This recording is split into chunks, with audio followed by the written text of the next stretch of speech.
SSC প্রিয় শিক্ষার্থীরা, তোমরা যারা এসএসসি বোর্ড পরীক্ষা দিবা, তোমাদের গণিত বইয়ের পরিসংখ্যান থেকে 17তম অধ্যায় পরিসংখ্যান থেকে এই ধরনের একটা সৃজনশীল আসবেই ইনশাআল্লাহ। তুমি মনে করো 100%-এর মধ্যে 100% পরীক্ষায় আসবেই। তো তুমি এই সৃজনশীলটা যদি শিখো, তাহলে তুমি এই ধরনের সৃজনশীল আসলেই তুমি পরীক্ষার হলে আনসার দিয়ে আসতে পারবা এবং 10 মার্ক তুলে নিবা। এটাতে 2 মার্ক, এটাতে 4 মার্ক এবং এটাতে 4 মার্ক, টোটাল তুমি 10 মার্ক পাইবা এইখানে, যদি তুমি এই সৃজনশীলটা আনসার করে দিয়ে আসতে পারো। চলো আজকে ভিডিওতে সম্পূর্ণ সৃজনশীলটা শিখাবো। যদি তুমি সম্পূর্ণ সৃজনশীলটা শিখো, তুমি নিজে পারবা, অন্যদেরকে শিখাইতে পারবা এবং বোর্ড পরীক্ষাতে আনসার দিয়ে আসতে পারবা। তো এটা হলো শ্রেণীব্যাপ্তি। এই যে এইগুলা দেখতেছো, 30 থেকে 35, 36 থেকে 41, 42 থেকে 47, এটা হলো শ্রেণীব্যাপ্তি এগুলা। এরপরে এটা হলো গণসংখ্যা, 3, 10, তারপর 18, 25, 8, তারপর 6, এগুলা কি গণসংখ্যা। তো গণসংখ্যা চিনলাম। তো গণসংখ্যা এবং শ্রেণীব্যাপ্তি মিলে আমাদের একটা সারণী তৈরি হয়েছে। এই সারণী থেকে আমাদেরকে আনসার করতে হবে 3টা কুইশন, 3টা প্রশ্ন আনসার করব। ঠিক আছে, চলো আমরা প্রথমে দেখি। তো এই যে সমাধান, এখান থেকে শুরু হয়েছে সমাধান। তো প্রথমে তোমাদেরকে কি চাইছে, গণসংখ্যা নিবেশন সারণী থেকে মধ্যক প্রচুরক নির্ণয়ের সূত্র দুটি লিখো। এখানে কোনো ঝামেলা নাই, ঠিক আছে, জাস্ট তুমি দুইটা সূত্র লিখে দিয়ে আসবা, 2 মার্ক পাওয়া যাবে, একবারে সহজ। কেয়ারকের সূত্র, মধ্যকের সূত্র, প্রচুরকের সূত্র, এই দুইটা তোমাদের মুখস্থ করাই লাগবে এই অধ্যায় যদি তুমি কমপ্লিট করতে চাও। তো চলো দেখি। মধ্যক নির্ণয়ের সূত্র হলো মধ্যক সমান সমান, মধ্যক নির্ণয়ের সূত্র কি, মধ্যক সমান সমান L plus n/2 minus FC into H/FM। এই সূত্রটা তুমি বুঝে মুখস্থ করবা, এমন ভাবে মুখস্থ করবা যাতে কোনো সময় না ভুললো। এরপরে দেখো এই L, এরপরে n/2, হ্যাঁ n, তারপরে H, তারপরে H, তারপরে FM, FC, এই মানগুলা কিভাবে তুমি লিখবা একটু তোমাদেরকে বোঝা যায়, যাতে তোমার সৃজনশীলে পরবর্তীতে এইগুলো আনসার করবা যাতে সহজ হয়। এগুলো এখন বুঝে গেলে সহজ হবে, ঠিক আছে। তো চলো দেখি। তো প্রথমে তোমাকে L, যে শ্রেণীতে মধ্যক অবস্থিত সেই শ্রেণীর নিম্ন সীমা। ধরো মধ্যক অবস্থিত 25, এটা মধ্যক অবস্থিত, এই শ্রেণী, এটা সোজাসুজি শ্রেণী হলো 48 থেকে 53। এখন নিম্ন সীমা, নিম্ন মানে নিচু মনে করো, ঠিক আছে, এটা হলো 48। তো এটার এল এর মান আসবে কত, 48। তারপরে এন, এন মানে গণসংখ্যা, এই যে সংখ্যাগুলা দেখতেছ, 3, তারপরে 10, তারপরে 18, 25, 6, এইগুলা যোগ করলে যে মানগুলা আসবে, যে মানটা আসবে এটাই হলো এন এর মান। এরপরে এফসি, এফসি সমান মধ্যক শ্রেণীর পূর্ববর্তী সংখ্যার ক্রমযোজিত সংখ্যা, ঠিক আছে, বা যোজিত সংখ্যা। যখন ক্রমযোজিত সংখ্যা বাইর করবা, এটার পূর্ববর্তী সংখ্যা মানে আগের সংখ্যাটা দিলেই এফসির মান নির্ণয় করা হয়ে যাবে। এরপরে দেখো এফএম, এফএন এর মানটা কোথা থেকে আনবা, মধ্যক শ্রেণীর গণসংখ্যা, এই 25 আমরা ধরছিলাম না, এই 25 এই মানটাই হলো এফএম এর মান। তো এফএম এর মান কত হবে, 25। তারপরে এইচ, শ্রেণীব্যাপ্তি, শ্রেণীব্যাপ্তি মানে এইগুলা। তো 30 থেকে 34 এর ব্যবধান কত, হ্যাঁ 34 থেকে 42 এর ব্যবধান কত, তারপরে 42 থেকে 48 এর ব্যবধান হলো 6 কইরা। তাহলে এইচ এর মান হলো 6, শ্রেণীব্যাপ্তি কত, 6। তা আশা করি তুমি সবগুলা এখন বুঝতে পারছো। এরপরে সূত্রটা দেখো, প্রচুরকের সূত্র। তো আমরা মধ্যকের সূত্র এখন পারলাম, এরপরে আমরা মধ্যকের সূত্র পারার পরে এখন প্রচুরকের সূত্রটা দেখি। প্রচুরক নির্ণয়ের সূত্রগুলো হলো, সূত্রটা হলো L plus F1 divided by F1 plus F2 into H। প্রথমে উপরে হবে F1, নিচেও F1 দিয়ে প্লাস দিয়ে F2 দিবা, এটার মতো সহজ নাই, ঠিক আছে। প্রথমে L, তারপরে লাস্টে হলো H। L এর মানটা আমরা এখানে দেখছিলাম, এই যে এখানে দেখো দেখছিলাম কিভাবে বের করতে হয়, যে শ্রেণী মধ্যক অবস্থিত সেই শ্রেণীর নিম্ন সীমা। এরপরে F1 এর মান কিভাবে বের করতে হয়, F2 এর মান কিভাবে বের করতে হয়, H এর মানও কিন্তু আমরা শিখছিলাম। F1 F2 টা আমরা দেখি। ধরো এইটা আমরা দেখছিলাম মধ্যক শ্রেণী, এটার থেকে 18 মাইনাস করবা, করলে যে মানটা আসবে এটা হলো F1 এর মান। তারপরে 25 থেকে 8 এটা মাইনাস করবা, যে মানটা আসবে এটাই হলো F2 এর মান। তো F1 এর মান পেতে হলে 25 এর সাথে 18 মাইনাস করতে হবে, আর F2 এর মান পেতে হলে 25 থেকে 8 মাইনাস করতে হবে, মানে আগে মাইনাস করলে F1, পরে মাইনাস করলে F2 এর মান পাইব। তো এরপরে দেখো 2 নাম্বার আমরা কিন্তু এখানে অর্জন করে ফেললাম বা পেয়ে ফেললাম পরীক্ষাতে। এরপরে আমরা দেখব খ নাম্বারটা, মধ্যক শ্রেণীর মধ্যক নির্ণয়ের ঘনসংখ্যা নিবেশন সারণী তৈরি করে মধ্যক নির্ণয় করো। দেখো আমরা যে মধ্যক নির্ণয়ের সূত্রটা শিখছি, এই সূত্রটা ব্যবহার করে জাস্ট খালি আমরা মধ্যক নির্ণয় করব, 4টা মার্ক পাওয়া যাইব। এটার মতো সহজ আর কি আছে তুমি বলো আমাকে।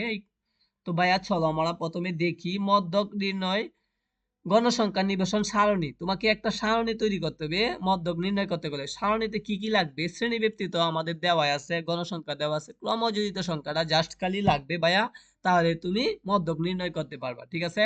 তো ক্রমযোজিত সংখ্যা কিভাবে নির্ণয় করে আমি তোমাকে এখন বুঝাইতেছি। এর আগে দেখো শ্রেণীব্যক্তি, শ্রেণীব্যক্তি কই থেকে আনলাম মানগুলা? ভাইয়া তুমি খালি এই যে মানগুলা দেখছো, এই না শ্রেণীব্যক্তি মানগুলা দেওয়া আছে, দৈরে আইন না গাঢ় দৈরে আইন না খালি বহায় দিবা, কপি করবা। ঠিক আছে? মানে হুবহু দেইকা বহায় দিবা, তাহলে কিন্তু হয়ে গেল। এরপরে গণসংখ্যা, গণসংখ্যা 3, তারপরে 10, 18 এগুলো কইতে আনলাম, এই যে এইখান থেকে নিছি নে গাড়ে দইরা জাস্ট খালি বসায়া দিছি, কপি করছি। ঠিক আছে? নকল করছি। ঠিক আছে? জাস্ট বসায়া দিছি মানগুলা, এটাই কাজ করছি, আর কোনো কাজ করি না। ক্রমযোজিত সংখ্যা কিভাবে আমি দিব? তো ক্রমযোজিত নির্ণয় করার জন্য এই 3টা দেখছো গণসংখ্যার 3টা এখানে হুবহু দেইকা দেইকা বসায়া দিবা, যত থাকে এখানে এনে বসায়া দিবা।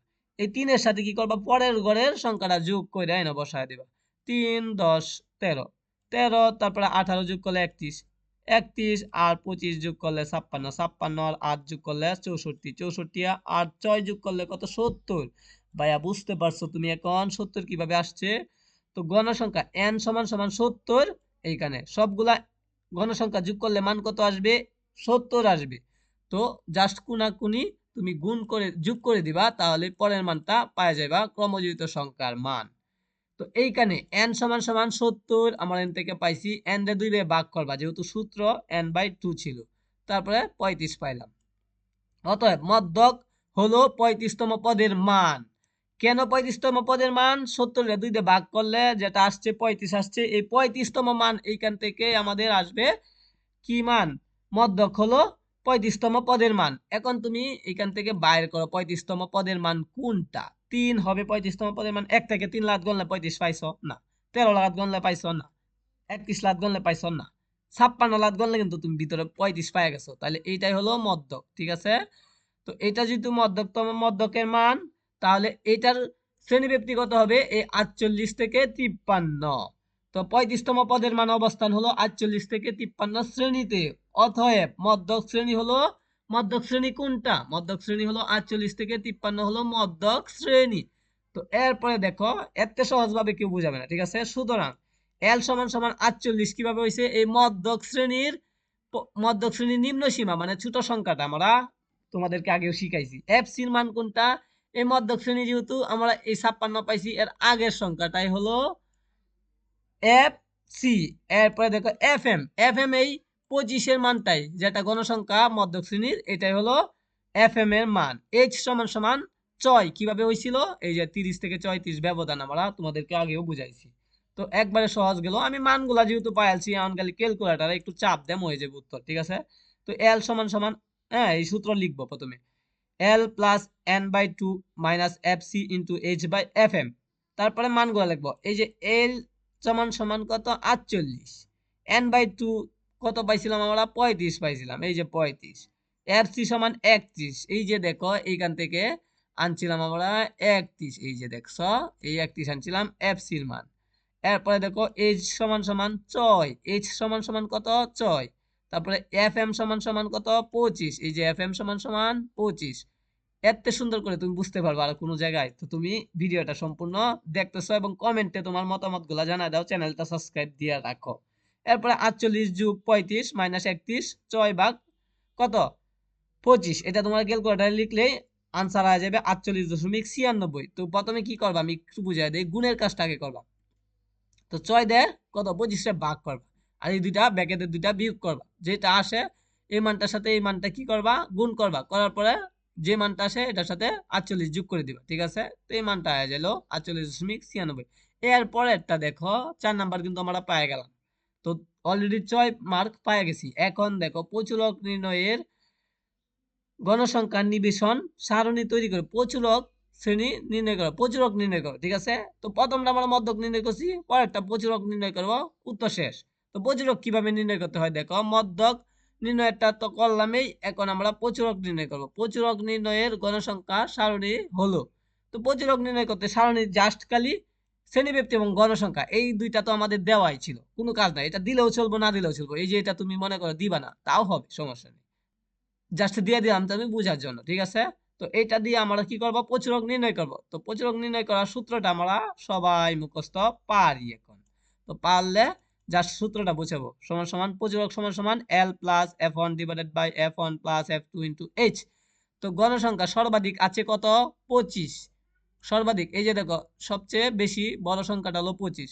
তাহলে 48 থেকে 53 শ্রেণীতে, কোন শ্রেণীতে এই 25টা, 48 থেকে 53 শ্রেণীতে। তো সুতরাং প্রচুরক এ শ্রেণীতে আছে, ঠিক আছে। এরপরে সূত্রটা আমরা লিখবো, লিখা এল এর মানটা আমরা জানি 48, এই যে এটা ছোট সংখ্যাটা, হ্যাঁ শ্রেণীভিত্তিক ছোট সংখ্যাটা 48। এরপরে F1 এর মান আমরা জানি, কিভাবে জানো, 25 থেকে 18 মাইনাস করলে যে মানটা আছে এটা F1 এর মান। এরপরে 25 থেকে 8 মাইনাস করলে যে মানটা আসে এটা হলো F2 এর মান। তো আশা করি বুঝতেছো। তো F1 এর মান এই যে 25 থেকে 7 পাইছি, F2 এর মান পাইছি 17, 25 থেকে 8 মাইনাস কইরা, ঠিক আছে। তো চলো দেখি। তো H সমান সমান 6, এই যে শ্রেণীব্যাপ্তি ব্যবধানটা, ঠিক আছে।